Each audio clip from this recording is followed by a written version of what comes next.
Welcome to the SDG Learncast with me, Pauline Duman. In every episode, I bring insightful conversations around the subject of sustainable development and learning, helping us all to achieve a sustainable future.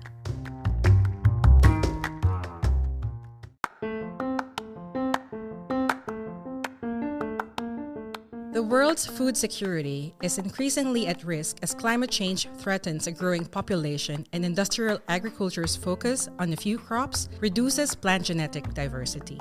This reduction heightens vulnerability to pests, diseases, and climate shifts. Seed banks are essential in countering this trend by preserving the genetic diversity of numerous plant species, including traditional and quote-unquote forgotten crops that adapt well to environmental changes and provide nutritional benefits. By supporting the reintroduction of diverse crops into agriculture, seed banks and innovative farming practices are key to developing resilient food systems that can meet future nutritional demands. In this SDG Learncast episode, we are honored to have Dr. Stefan Schmitz, the Executive Director of Crop Trust, as our distinguished guest.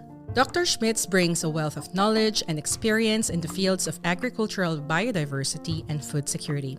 Welcome to the SDG Learncast, Dr. Schmitz. Great pleasure. Thank you very much.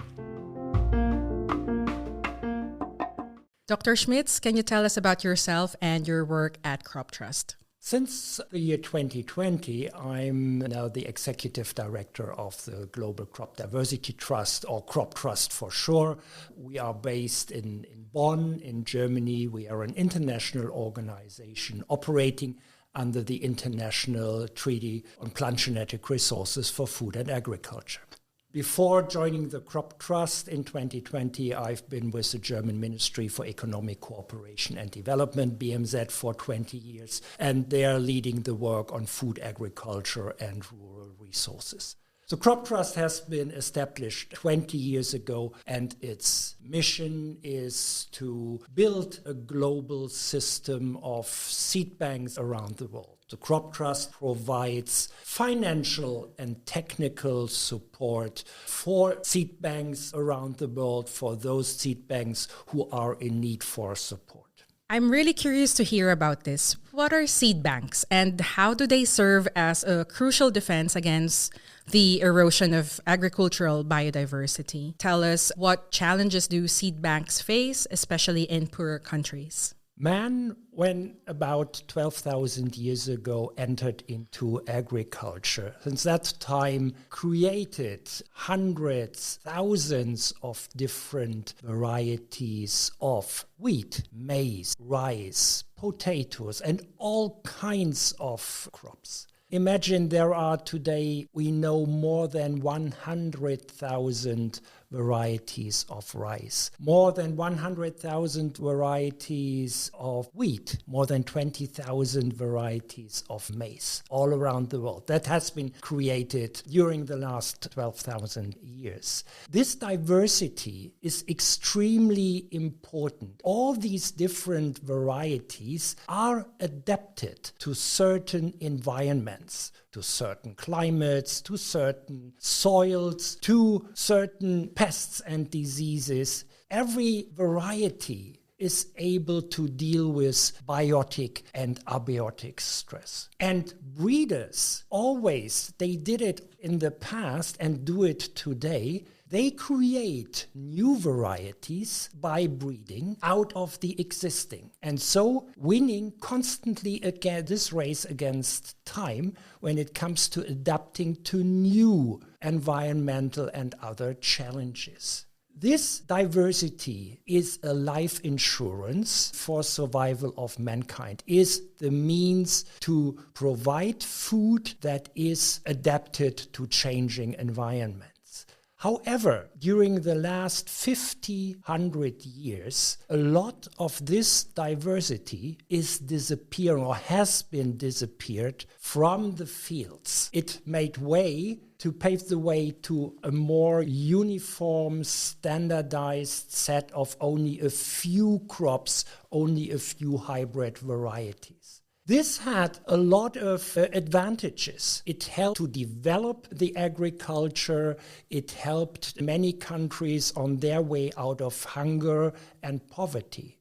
However, the flip side of it, the diversity disappears from the field, but we still need it. We still depend on it. And the more diversity disappears from the fields, the more important it is that we keep this diversity secured, conserved in seed banks, so that from there they can be repatriated to the fields and can be brought to breeding and to research. That's important to know that the seed banks is making sure that we preserve the diversity of crops, the diversity of seeds, and that in the future we will have access to all of these crops. Can you provide us with some examples of these challenges that the seed banks are facing, especially in poorer countries? Let me start by mentioning that there are more than 1,700 seed banks around the world. More than 1,700 that are registered at the UN Food and Agriculture Organization, the FAO, in Rome. We regard about 100 to 200 of those as really important, the bigger ones with more than 10,000, as we say, accessions or seed samples each. That's only, let's say, the tip of the iceberg. Not to say that we disregard the rest, but just to give a feeling of how many and how many are really important. In particular, in many countries of the South, in many countries of Africa, Latin America, and Asia, those gene banks, those seed banks are terribly underfunded. They are far from being close to international standards. Often their cooling system is not properly working. In many cases, the staff is not sufficiently trained. There are no proper documentation services, no capacities for viability tests, for safety duplication of the seeds and all of that. Against this background, the Crop Trust has been established exactly 20 years ago to support those suffering gene banks in the global south. As said before, we provide financial support, but we also provide technical know-how. We train staff, we support in building information systems and all of that to make sure that all those seeds really conserved in perpetuity, and at the same time that the seeds are made available for use for farmers, for breeders, for researchers. And this is becoming more and more important in times of climate change, where there is a constant search for new varieties that are able to withstand longer droughts, higher temperatures, severe flooding, and other kinds of events. I'm really curious to hear about the forgotten crops, but also the opportunity crops. Some crops are very important when it comes to climate resilience. Can you discuss the importance of the forgotten and opportunity crops, and how are they transforming agriculture for climate resilience? Biologists estimate that there are more than 32,000 varieties of plants that in theory are edible, are ready for human consumptions. About 200, 300 of them have a real potential. But when looking at realities on the market, at statistics, mankind heavily depends on 4, 5, or 6 crops, mainly wheat, rice, maize, potatoes, soy, and the like. There are at least 100 more that had been, let's say, neglected by research and breeding over the last 100 years. There has been a tremendous focus on these main staple crops, and no wonder that there is enough hybrid wheat around the world that is able to feed the world. But this is very risky. We cannot rely on only those few crops. There are many others, neglected, underutilized crops, or how we today sometimes like to coin them, opportunity crops. There are great opportunities. Let's take millets as an example. Millets played a role in parts of the world many years ago. It still plays a role in some regions or on a local basis. But millets are little wonders. we could use them far better. They are far more stress tolerant when it comes to high temperature or droughts compared to wheat, for example. They contain lots of micronutrients. They are healthy. And they have other advantages. And this is only one example. There are many others. Sorghum, yam, teff, fonio, alfalfa, and so on. At least we take it at in Africa alone, there are 100 so-called neglected and underutilized crops. They never will be able to conquer the global market. However, it is good investment in doing more in collecting them from the wild, bring them to seed banks, and make them also available for research and for breeding. Many of them have great potentials, and we will use them. We need to prepare all the time for new pests, for new diseases, for changing situations. And the broader the base of our nutrition, of our diet, the old economic wisdoms tell us don't put all your eggs in one basket. But this is exactly what we are currently doing in our global agriculture and food systems. We rely on only a few crops, and we should overcome this to make sure that we are able to survive uncertain futures. I can imagine that there will be no one who would be against introducing or reintegrating crops that are more climate resilient, that are more nutritious, like what you have just mentioned. What are these barriers in reintegrating these crops again into our agricultural system? What is the problem in reintroducing them again? The main problem here is that market forces bring demand and supply together in a way that is in a long-term disadvantageous. The more markets are focusing on only a few crops and enter into mass production of only a few crops, the cheaper, the more affordable are only those few crops, and the more long-term demand from consumers will focus on those crops. And the more the demand from consumers focusing on those crops, the more the supply again reacts to it. We are in a vicious cycle, and we need to break this one. Mm-hmm. But we have the choice. Either we do this now, well in advance of an upcoming catastrophe, or we wait till a catastrophe comes and then all of a sudden markets have to change. So the sooner we are able to steer the entire development and give political incentives to, for example, doing more research into neglected crops, the better for the future of world food supply. We need to act now. We need to reintroduce crops. But I feel like there is much that market demands and agricultural policies are affecting the diversity of crops. In what way are these also affecting small farmers? Can you provide some examples? What we discuss here, bringing neglected crops back to the market, is in particular in the interest of smallholder agriculture. Bringing crops to the market could bring new opportunities for smallholders, for local, for regional economy. Let me give some example. Rice usually is regarded as a globalized crop. However, there are specific varieties in African rice crops that are neglected. Currently, the African rice market is dominated by import from Southeast Asia. So bringing old Africa rice varieties into the Africa market, support smallholder agriculture, that would be a win for everybody. It would be a win for planet, for the diversity. It would reduce transport. It would suit out rice far beyond the best before date, which has lost all the nutrients by fresh products.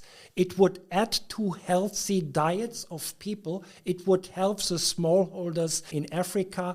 It would help the African countries with their trade balance. So in the end, you would see only winners. But it takes political will to invest in those neglected and underutilized Africa rice varieties. There need to be a focus on research, on national agriculture policy, and on development policy, international cooperation as well.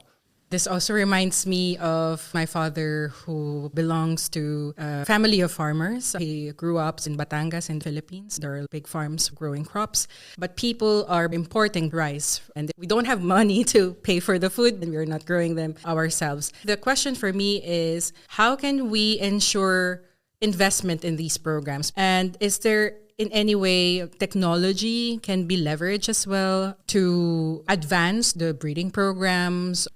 Modern technologies now give great opportunities, and we should use them. That starts with usually using artificial intelligence when building information systems and making sure that all breeders, all researchers on Earth know where they can find, in what seed bank around the world they can find what varieties with what properties, genetic traits and all. There are modern breeding technologies with artificial intelligence and data mining and using all of those tools that are available today. And that could be used in bringing neglected and underutilized crops back to the market at low cost level. But it requires a political attention. It requires political decision makers all around the world to understand and acknowledge the advantages of building a sustainable, productive, own national agriculture based on local and regional resources that is a prerequisite for bringing those neglected and underutilized crops. Local solutions by using global diversity, I would say this is one of the key concerns, and that should be the compass of the direction. We could save so much money. We have so many opportunities to improve livelihoods of farmers, to improve the diets of people by making diversity more available. Or let's put it the other way around. Diversity as such ticks so many developmental boxes. It starts with diversity using for breeding purposes and making new crop varieties more resilient to climate change. Breeding new varieties that are less demanding on water, on fertilizers, on soil quality. I already mentioned millets as one example here. We are able to breed varieties today which are less perishable, which are better for long-term storage. With that, you can easily reduce post-harvest losses, which adds a lot to greenhouse gas emissions out of the agriculture and food system. We currently estimate that 1/3 of all the food that is produced does not end up on the consumer's plate. Diversity you can use in all kinds of agroforestry systems. Diversity of plants, shrubs, and trees you can use in landscape restoration, in soil rehabilitation, in landscape improvement, and the like. As mentioned before, diversity provides smallholder farmers with more economic opportunities. They can improve their livelihoods. And last but not least, using diversity is the most important prerequisite for fighting hunger, for fighting malnutrition. Given the fact that there are more than 2 billion people on Earth suffering micronutrient deficiency, suffering hidden hunger, there are great opportunities by simply making diversity of not just cereals, but in particular fruits, legumes, nuts, and all kinds of crops more available to, in particular, to poorer parts of the population. One of the key messages that I got from this discussion is that it's important for world leaders to have the political will to ensure that the investments in these breeding programs, that the forgotten crops are actually prioritized, especially because they're more nutritious, more climate resilient. One of the things that I read from an earlier article from The Guardian this year was about corporations that want to patent seeds, which is also one of the issues because some farmers are afraid of the legal litigations from planting some patented seeds. My question is not so much about the legal aspect, but how can a work of nature be claimed by corporations? What is your opinion about this, and what is the role of crop trust in this context?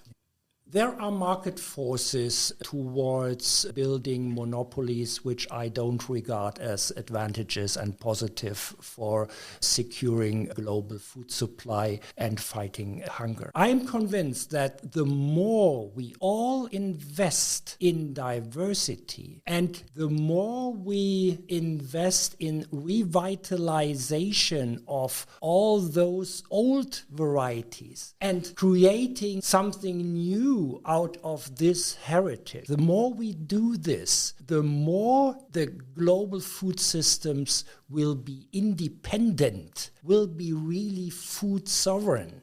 Will be independent from monopolies, from those kind of trends which are not healthy for people and for the planet. And again, this requires political will in each and every country, and perhaps above all, global cooperation, global common understanding. With the International Treaty on Plant Genetic Resources for Food and Agriculture, we have an excellent instrument at hand. We need to make the best out of it, make sure that all those seed banks in the world cooperate closer together. This is one of the activities now the Crop Trust is focusing on. Each and every seed bank matters, but beyond that, the system of all seed banks is more than the sum of its part. We want to see a global system of seed banks rising that is efficient, effective, and playing a crucial role in building a productive agriculture in countries and productive agriculture and food systems.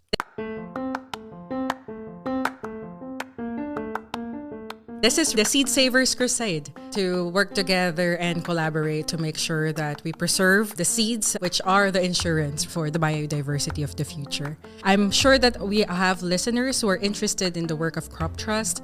If there are listeners who are curious to learn more about your work and your research and how they can help you, or maybe participate in some of your activities, what would you tell them? Please first check our website, www.croptrust.org. You will find all the information, and please come to us and we would be more than happy to answer more specific questions you might have. Thank you so much, and to our listeners who are interested in seeds, in plants, and crops. If you love food, this episode is something for you too. Thank you so much, Dr. Schmitz. Thank you very much.